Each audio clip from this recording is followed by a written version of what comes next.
তো কিন্তু তো এটা হলো আমাদের শান্তিনিকেতনের নেক্সট 2 ডেজের স্টে। তো চলো আগে তোমাদের রুম ট্যুরটা দিই। হ্যাঁ, এখানে কার্ড স্ব্যাচ করে ঢুকে গেলাম। আর এই যে রুম, এই হলো আমাদের রুম। আছে এরকম একটা সুন্দর বেড, তার পাশে আছে এরকম একটা বড় জানলা, তারপরে এদিকে আছে ব্যালকনি। তারও ব্যালকনিটা তোমাদের দেখাই। এই যে ব্যালকনিটা আছে, আর এই ব্যালকনি থেকে ভিউটা কিন্তু এরকম। এখানে সুইমিং পুল আছে, এখানে সবাই স্নান করছে, আমরাও যাব কিছুক্ষণ পর। খুব ভালো লেগেছে।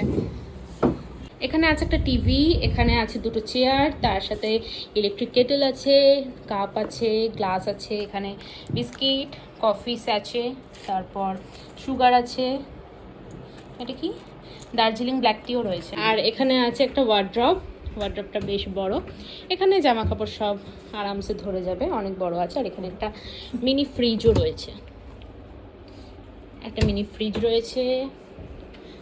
চলো বন্ধ করে দিই এটা। আছে এখানে একটা সুন্দর মিরর, একটা বড় মিরর রয়েছে। আমি যখন সাজগোজ করব এখানে ছবি তুলতে বেশ ভালো লাগবে, ভালো ছবি আসছে। কিন্তু আমি তো সোনাঝুরি ঘুরে ট্যান্ড হয়ে গেলাম। তারপর এখানে আছে একটা বেডসাইড টেবিল, এখানে যা যা থাকে আর কি। আর এই যে আমার এই হোটেলের বেস্ট লেগেছে কোনটা বলো তো, এই জায়গাটা। এখানে একটা সোফা রয়েছে, সামনে আছে একটা টি টেবিল। আর এই হোটেলের সব থেকে বেশি সুন্দর যেটা আমার লেগেছে সেটা হলো এই যে এই বড় জানলাটা, এখান থেকে অনেক আলো আসছে, আর বাইরের ভিউটাও খুব সুন্দর। এখান থেকে সুইমিং পুল দেখা যাচ্ছে। আর শান্তিনিকেতন মানেই তো সবুজ, চারিদিকটা কিন্তু সবুজই লাগছে। চলো এবার সবার যেই মেন প্রেফারেন্সটা থাকে সেটা দেখে নিই, সেটা হলো বাথরুম। বেশ পরিষ্কার, একটা টাওয়েলও দেওয়া আছে, যেটা অবভিয়াসলি আমরা ইউজ করছি না। দীঘায় গিয়ে আমি একটা বড় ভুল করেছিলাম। আমি খুব টায়ার্ড ছিলাম বলে হুটহাট করে যেই হোটেল দেখেছি সেই হোটেলে আমি ঢুকে গেছি, কারণ আমি বাসে করে গেছিলাম, আর বাসে আমার বেশ প্রবলেম হয়।